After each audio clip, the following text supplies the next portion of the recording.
Commission meeting. We will start with an invocation. Please bow your head. Heavenly Father, we thank you for all you have given us and the many blessings in our lives. We ask for your guidance and strength. Show us the way and fill us with courage and wisdom.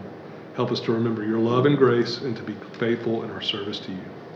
Give us the patience and understanding to face life's challenges with grace, and we ask these things in your name. Amen. Amen. All right, we will move on to the approval of minutes from the July 16th. I did see where there was an error in the members present and members absent. I think that Herbert Irvin was listed as both there and not there. That's right. You can't be in both places at once. Correct, and Carrie Orich was marked as absent when he That's was correct. Those have been changed, so those are correct now. Thank you for bringing that to our attention. Did anybody else see anything in the minutes? Hearing none, would somebody like to make a motion that they be approved as amended? I make a motion that they be approved as amended. All in favor say aye. Aye. Any opposed? All right, so any addenda to the agenda? No, sir. We will move along to new business ANX 24-3. Very good. Thank you. This is on Joanna Circle, and just to get your bearings straight on your map before you, you'll see on the left side of the map East Calhoun Street, and the large building that you see kind of in the center of the map is Calhoun Academy of the Arts.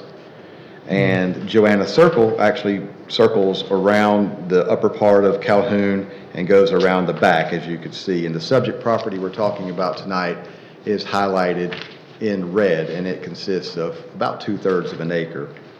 The shading that you see, the colors, are all properties that are located inside the city. The yellow is R15, single-family residential zoning. The pink color that you see up in the upper right, that is PDD, Planned Development District. That's actually Stonebridge at Rankins Lake, and the entrance to that is just a little further up Calhoun Street. Bottom right of your screen is a little bit of blue. That's limited office. That's actually the furthest reach of the hospice, which is on Rogers Road. So that's where you are in terms of city zoning and location. The center part of the screen where it has no shading, that's actually property that's not inside the city limits. So there's a little pocket here that is not inside the city limits, but tonight we are talking about at least 2/3 of an acre of that property that you see there. And again, the applicant's seeking to annex the 2/3 of an acre parcel and request it to be zoned R10, single-family residential. That way they can receive city services. They would like to subdivide this property into 2 lots so they can build 2 single-family dwellings on the property. As a matter of fact, at one time, several years ago, not sure when, this actually was 2 lots, and you can tell by looking at the property address where it says it's lots 28 and 29. But again, they would like to convert it back to the way it was, whenever that was, and build 2 single-family houses for infill development. And again, the recommended zoning is R10, single-family residential, because that requires a minimum lot size of 10,000 square feet. And as you can see on this plat, the 2 lots are just under 15,000 square feet, by just a few hundred feet to be exact. One is about 400 square feet shy of 15,000 square feet, and the other one is about 700 square feet shy of 15,000 square feet. And ideally, when you look at the map, it would be great if we could zone that to R15, single-family residential, to kind of eliminate a little spot zone there. But unfortunately, they fall just a few hundred square feet shy of the 15,000 square foot minimum lot size. That's why we're talking about R10 zoning. So again, that's the plat showing it right there. Even subdividing it, the lots will be about 70 feet in width, and again, just shy of 15,000 square feet. There are a couple of larger lots that surround it, but as you continue down Joanna Circle, the average lot width is about 70, 72 feet. So it's very similar to what we're talking about here. In fact, about 2 years ago, 6 or 7 of the lots just below this property that you see highlighted in yellow on Joanna Circle were constructed for single-family dwellings, and they're all right at that number of 15,000 square feet. So just a few hundred square feet different of what we're talking about now. But if this was remaining as one lot. It would be a very large lot that you would typically find in an R15 district. 0.67 acres, is what it is now, and again, 15,000 square feet is the minimum. But we do believe that a zoning of R10 encourages infill development, which the city actively works to support. So seeing 2 houses there, we see as being a benefit. And again, even though it's an R10 zoning, a little different than what you see around, we think of it will be a good addition to the city. So we recommend approval of annexation and also zoning it to R10 single-family residential. I'll be glad to answer any questions, and I don't think the applicant is here. So, Do you know anything about the current zoning of Anderson County R20? Is it comparable, or is it? it's a 20,000 square feet. Okay. Minimum lot size. And on either side of this property, those are developed lots. One is about 24,000 square feet, and the one below it is, I think, 30,000 square feet, around that. So they are larger lots, but the rest of them are not. So Did you hear anything from the neighbors on we this? got a couple of phone calls, but again, nothing. I think a lot of people were just trying to find out, what the sign was, the public notice sign. Okay, thank you. Any other questions for staff? Hearing none, would someone like to make a motion on ANX 24-3? I move we approve it. Yeah, I'll second that. Second by Carrie. All in favor, say aye. Aye. Any opposed? All right. Well, that will go before City Council. On August 12th, Monday night. Okay. All right, so moving along to RZ 2410. Yes, sir, thank you. This is 307 Concord Road. And on the map, you will see, about in the middle of it, you'll see a red highlighted area. That is part of the property. This is actually part of a larger parcel of land that goes all the way back to Pine Lane. You can see a tax map number depicted on the map. That is actually part of the entire lot. It's 1.7 acres, so it has a double frontage on Pine Lane and to Concord Road. But for tonight's purposes, the requested rezoning is for the frontage, the front 210 feet going back. So the applicant wishes to leave the back part of the property R15 single-family residential to match what's existing on Pine Lane. So again, the area that you basically see highlighted in red, and this gives you a little bit better perspective of what he proposes to do if rezoned. You can see about 40,000 square feet, 210 feet deep from Concord Road, and then he has the ability to subdivide the back into 2 15,000 square foot lots. So that's what he is looking to do down the road, but again, we're talking about the frontage at 307 Concord Road. And the applicant's seeking to rezone this property to NC, neighborhood commercial, obviously so it can be utilized for commercial purposes, but initially to allow food trucks and food trailers. The applicant has been working with the client to allow a food trailer there on occasion, but the city does not have a bona fide ordinance regulating food trucks, but we do have a policy that states that food trucks can go on privately owned properties if they're zoned for restaurant uses. So the NC neighborhood zoning classification that the applicant's requesting is the least intensive zoning that will allow restaurants. So that's how we arrived at the NC zoning. And also it will allow flexibility in the future once the site redevelops down the road. And this property, if you're familiar with it, it has been in use for commercial purposes in the past. There is a commercial style building on the property, but it's been vacant for some time, so it lost its non-conforming status after being vacant for more than 4 months. But again, it does have a commercial feel to the site. Now, one thing to take into consideration is when you look at this map, there are a lot of different colors, as you can see. You have the presence of several zoning classifications along this Concord Road corridor as you leave Main Street. The bottom left, you can see the darker red, that's general commercial. Those are the backs of properties along Main Street.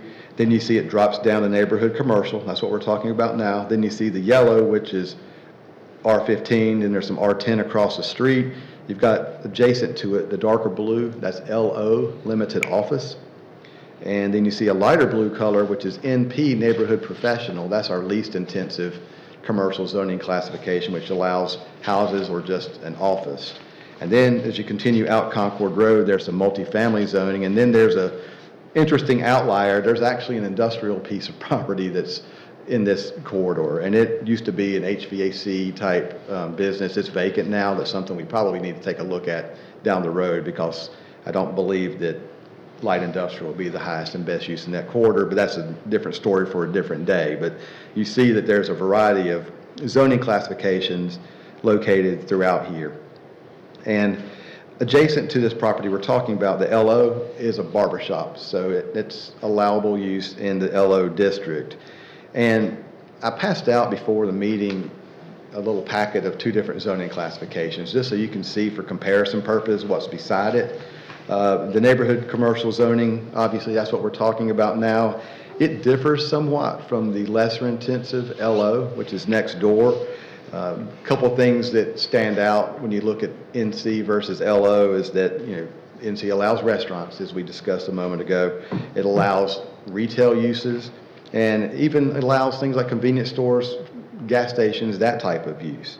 And you can see on this map, there is a presence of neighborhood commercial along this corridor, but if you look at it, Lane Avenue sort of acts like that dividing line between the more intensive zoning as you get closer to Clemson Boulevard or Main Street, and as you head out Concord Road.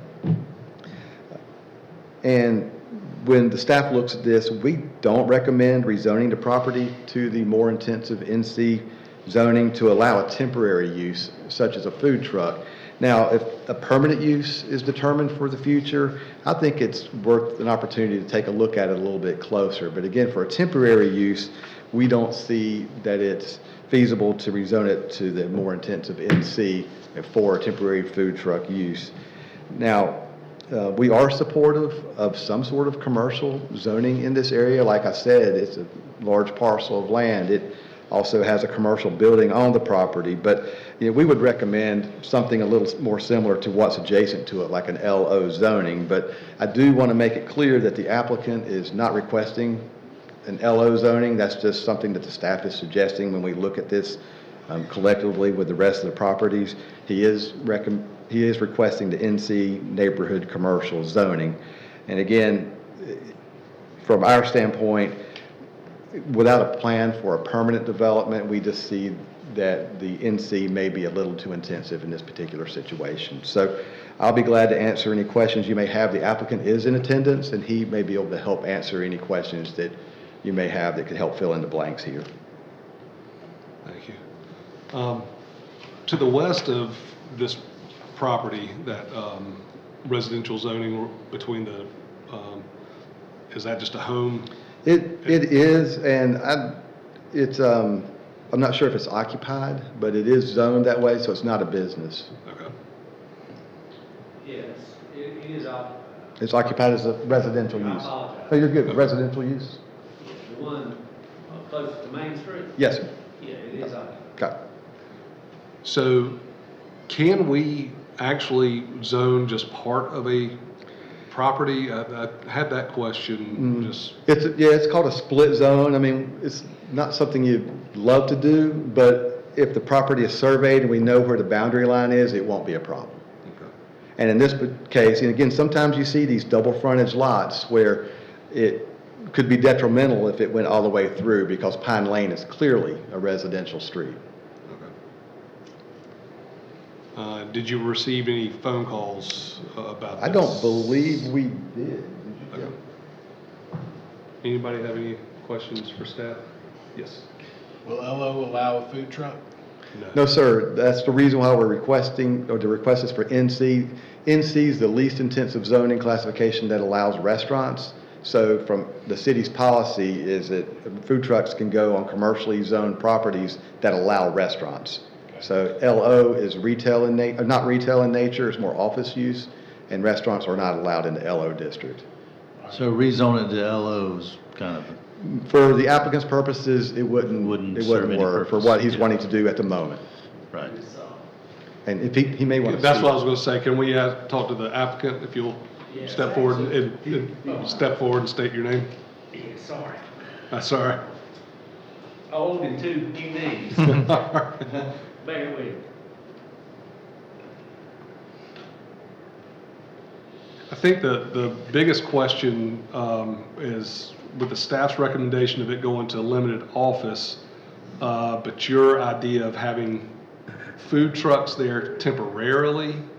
I mean, what is your thoughts on doing a lesser zoning that's not have restaurants?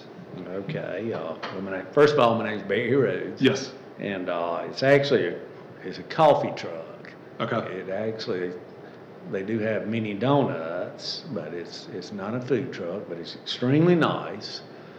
The gentleman that, his name's Terry Pruitt, he used to be the director of Duke Power Water here in town when he had it. Now he owns director of Pioneer Water. Extremely nice. And all we're looking to do as far as the property on 307 is basically rent the dirt for him. And we have a little 2-room office up front, and they basically just want it for the bathroom and to store cups and stuff like that. And if the business goes good for them, my mom's still alive. She's actually the owner of the property. I'm her power of attorney, but you know, we're just looking to rent it to him, and hopefully it's a success. And my mom's 89, just to cover the property taxes up there, which are not cheap, and the property maintenance. We don't plan to develop anything. As long as I'm living, I hope that property is still there. And so we're not looking to develop anything. I think it'd be a great thing for the community. And so that's our plans with it. And, you know, if it works for him good, as far as the permanent thing, you know, it is a mobile truck, but it wouldn't be a permanent structure, if that answers any questions. Does anybody else have questions for applicant? I think that kind of similar to what Maurice was saying, is that this would be a permanent rezoning Correct. for a temporary use. And I think that we're seeing a great growth of food trucks and things like that in Anderson that have provided a great outlet for small business owners to come and promote their product. I would be hesitant to rezone it permanently for something that is a temporary, quote unquote, business operation. Marshall, were you, okay. Yeah. Can I make something? Yes, sir. Staff, I think somebody mentioned that we recommended it's rezoned to LO limited office. We're not recommending that. We could support that. The applicant is requesting neighborhood commercial, so it'd be either neighborhood commercial or not. Okay. Unless the applicant changed his application in mind. But the staff said we would be supportive of something lesser because it's a kind of a commercial feel to the property. So that's, I just want to make that clear. We're not recommending the LO, but we could support it. All right. Any other questions for the applicant? All right, thank you, Mr. Rhodes. Thank you. I guess I have a question for staff. yes, for staff. Yes.